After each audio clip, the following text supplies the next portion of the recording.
In a world that's just flooded with information, where AI can answer almost anything, the way we teach people to think, well, it needs a serious upgrade. It's not just about what you know anymore, right? It's all about what you can do with that knowledge. So how do we get learners ready for this new reality? Well, let's dive into a really powerful framework that can help us do just that.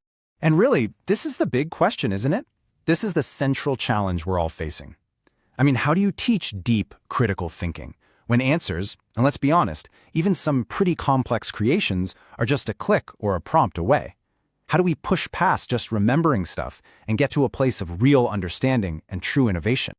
Okay, so to really get a handle on where we're headed, we kind of have to look back at where we've been. Now, don't get bogged down trying to read every little detail here. The main point is just the incredible speed of change. I mean, think about it. From the first clunky microcomputers in the 70s to laptops in the 80s, then web browsers in the 90s, and now, boom, we're in the age of AI. This insane acceleration has totally transformed how we get information, and you better believe it's reshaped our classrooms too. So, to figure out how to handle all this new complexity, believe it or not, we're actually going to look to the past. Yeah, decades before anyone was even talking about AI, a group of educators came up with a foundational blueprint for how we should think about learning. Way back in 1956, a guy named Benjamin Bloom and his team created what's now famously known as Bloom's Taxonomy. The whole point was to give educators a common language, a way to define and structure what they wanted students to learn by organizing different thinking skills. And what they came up with was this 6-level pyramid. You start at the bottom with knowledge, which is really just about remembering facts. From there, you work your way up through comprehension, application, analysis, synthesis, and finally, all the way to the top, evaluation. The whole idea was that it's a hierarchy. You've got to get a good grip on the lower levels before you can really tackle the more complex thinking skills higher up. But, of course, as we just saw, the world didn't stand still. The digital age rolled in, bringing all these new tools, totally new ways of learning, and a whole new generation of students. That classic framework, it definitely needed a refresh to keep up. So in 2001, a team led by one of Bloom's own former students, Lauren Anderson, published a big revision. The first thing they did was a simple but really powerful change. They swapped out the static nouns for active verbs. So knowledge became remember. Comprehension became understand. It might sound like a small change, but it was a big deal. It totally reframed learning as something you actively do, not just something you have. The other key change happened right at the top of the pyramid. They took synthesis and renamed it create, and then they moved it to the very, very top. This was a huge shift. It basically said that creating something brand new, coming up with a unique plan or making an original product, that's the ultimate display of thinking, maybe even more complex than just evaluating something. But honestly, the biggest change wasn't just shuffling the words around on the pyramid.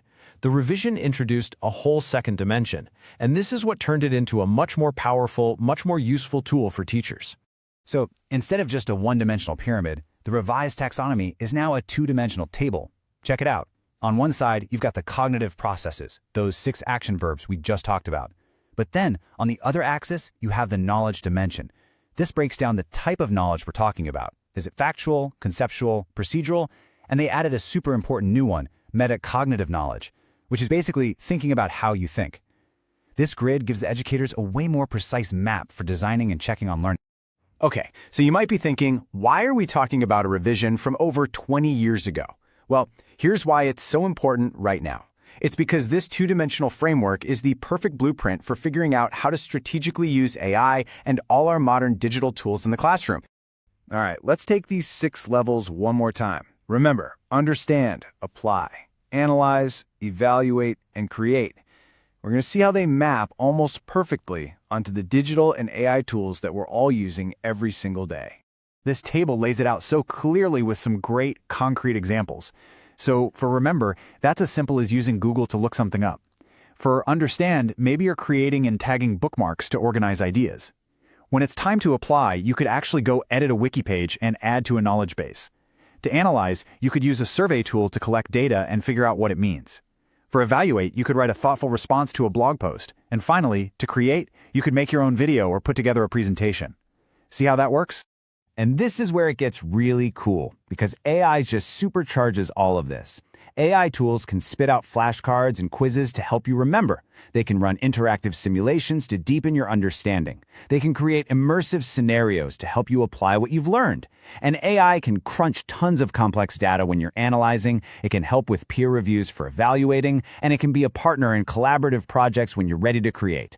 The tech lines up perfectly with every single one of these thinking skills. So, what's the bottom line in all of this? This isn't just some dusty academic framework. Using it has real, practical consequences for how we design learning experiences that are actually going to work in the world we live in today. I love this visual because it sums up the huge shift perfectly. We're moving away from the teacher as the sole authority and toward the teacher as a guide or a facilitator. We're going from just having a textbook to having pretty much unlimited online resources. We're shifting from passive listening to active, interactive learning. But most importantly, we're moving away from just memorizing stuff and toward building those higher-level thinking skills. It's no longer about who has the knowledge. It's about who knows how to use it. And really, that's the whole point. When we intentionally line up our digital tools and AI platforms with the thinking skills from the revised Bloom's taxonomy, we're doing more than just teaching a subject. We're building a strategy. A strategy for developing the flexible, critical, and creative minds that people absolutely need to succeed in this fast-changing AI-powered world. So, the question I want to leave you with is pretty simple. Whether you're a teacher, a corporate trainer, or just someone who loves to learn, how are you going to use this powerful framework to push beyond the easy answers and start designing a richer, deeper, and way more impactful future for learning?